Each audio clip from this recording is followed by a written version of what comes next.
Magandang umaga, magandang hapon at magandang gabi po sa inyo lahat. Ito po ang inyong lingkod, si Joel Makinay. And today, pag-usapan natin yung regarding sa ARP9 at yung aking latest na para dito. Since itong video na to is para sa Pilipinas, magtatagalog tayo dito. Hindi naman to pang international.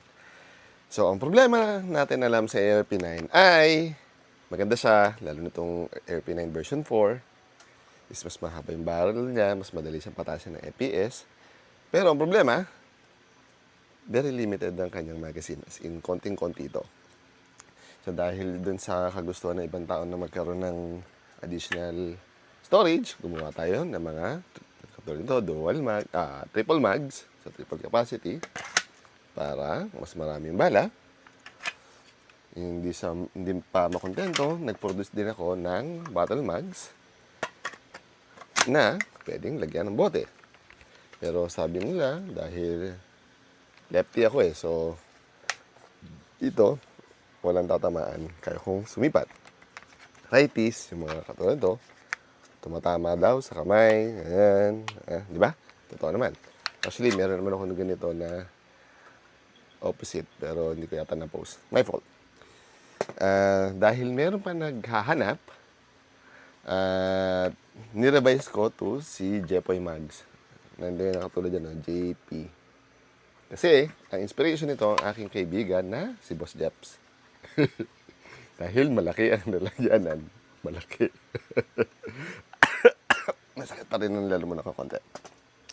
So, nakagawa ko ng dalawang klase. Si Jepoy Mags Type 2. Ito naman or Fat Mags. Pero saya gusto ko Jepoy Mags ang tawag So, ito is times 3, the normal capacity. Ano pa to trial version. So kaya transparent na PETG pa yung ginamit ko. Ito yung normal, di ba ito? Tama. Yan, normal.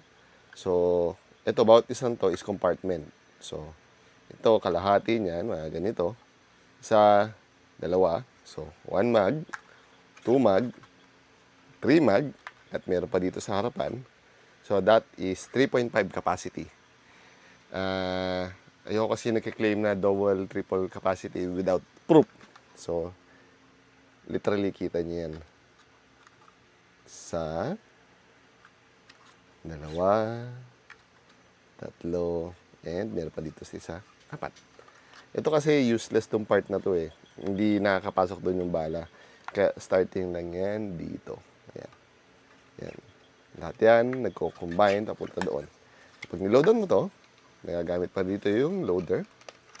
So, pag niloadan mo yan, papasok lahat ng bala dito, dyan, pupunta doon sa iba't ibang department.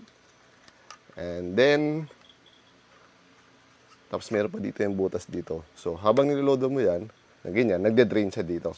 So, para maging matuyo yung bala. Ito is empty kasi para malesen ang filament na piniprint, malesen ko yung overall cost. Visible dito yung kung ano yung status ng bala. At meron din yung butas dito para yung mga excess na tubig habang ginagamit mo, makababa. Of course, most probably, mas mataas lang ng konti dito. So, spending around 700 para dito. Yan. And, dami ng bala. Para din sa mga tao na gusto pa rin mag-reload. Diba? Jepoy Mags Type 2. Then, ito yung isa. Another version na sinubukan ko na sa Stonefall. At actually, nakuha na nga niya yung test version. Binili. Ito naman si Jepoy Mags Type 3. In which, debote pa rin. Pero ang difference is, rather than nandito sa side, saan yung lalagyan kong bala to?